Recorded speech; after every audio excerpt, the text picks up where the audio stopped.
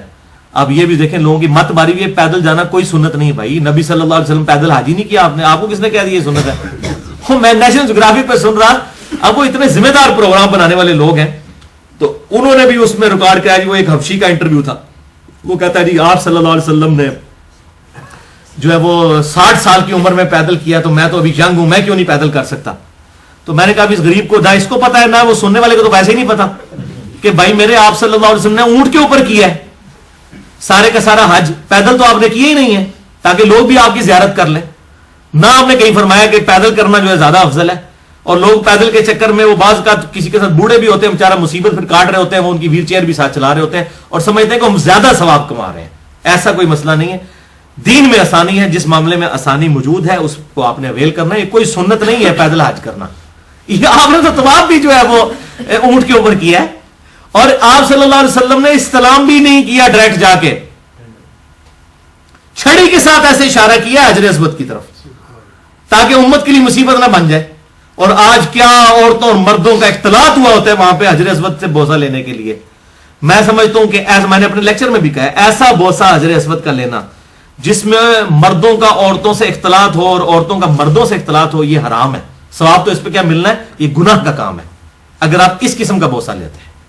آپ رش آورز میں نہ جائیں, اور جہاں ایسے آپ کو معاملات نظر آئے پیچھے, لیکن وہاں آپ دیکھیں کس طرح عورتیں مرد, اور بندہ پتہ نہیں زندہ مشکل سے ہی واپس نکلتا ہے جب حجر اسود تک, جو میں منظر دیکھ رہا ہوتا ہوں. آپ رات کی آخری پہر میں جائیں یا رش آورز میں نہ جائیں تو پھر آسان ہوتا ہے. تو بعض اوقات شیطان جو ہے وہ نیکی کرواتے کرواتے آپ سے بڑا گناہ کروا لیتا ہے, یہ بھی ذہن میں. اور آپ جب سے یہ موبائل آئے نا, میں کہتا ہوں اتنا بڑا فتنہ بن گئے ہیں یہ, کہ یہ موبائل فون کے ذریعے اب صرف اپنے تک تو رہا ہی نہیں ہے, وہ لوگ ویڈیوز لوگوں کی بھی بنا رہے ہوتے ہیں. جڑے تھے پیڑے وہ لاہور بھی پیڑے, جو ادھر برے ہیں وہ لاہور جا کے بھی برے ہوں گے. کعبے جا کے کوئی سوئچ تو نہیں آن ہو جانا کہ یہاں سے جس کو بدنگاہی کی عادت ہے وہاں نہیں کرے گا. تو اس قسم کے معاملات میں احتیاط کرنی چاہیے. اور پھر یہ بڑی حیران کن بات ہے کہ اپنی تصویریں بنا بنا کے ان کو فیس بک پہ چڑھانا احرام کی حالت میں, یہ آپ نے اللہ کے لیے کیا ہے حج اور عمرہ یا لوگوں کے لیے کیا ہے؟ ٹھیک ہے, کتنا بڑا ظلم ہے. میری الحمدللہ کئی دفعہ حاضری ہوئی ہے لیکن میں نے کبھی اپنی تصویر نہیں کھنچوائی. یہ حالانکہ میں جائز سمجھتا ہوں تصویر کھنچوانے کو, لیکن ضرورت کیا ہے یہ کام کروانے کی؟ اللہ سے ڈر جائیں, یہ اللہ تعالیٰ کے لیے کام کر رہے ہیں تو اللہ تعالیٰ الحمدللہ ان چیزوں کو لکھنے والا ہے. پھر اوپر سے اس قسم کے کرنا, اور پھر جناب وہ اپنی سیلفیاں بنا بنا کے وہ آئے دن اپ ڈیٹ کرتے رہنا فیس بک کے اوپر, اور کمال, اور اپنی فیملیز کی پکچرز بھی چڑھائی ہوئی ہوتی ہیں لوگوں نے. ظلم کی انتہا ہے. اور ایسی ایسی عورتوں کی جنہوں نے بیچاریوں نے پوری پوری زندگی نقاب کیے ہوئے ہیں, بوڑھے وقت میں ان کی اولادوں نے اپنی ماں بہنوں کی ان کی تصویریں بھی اب چڑھا دی ہیں فیس بک کے اوپر. جن لوگوں نے مطلب پوری زندگی جو ہے وہ پردے کے اندر گزاری ہوئی ہے, ان کے پردے بھی اتروا دیے آ کے.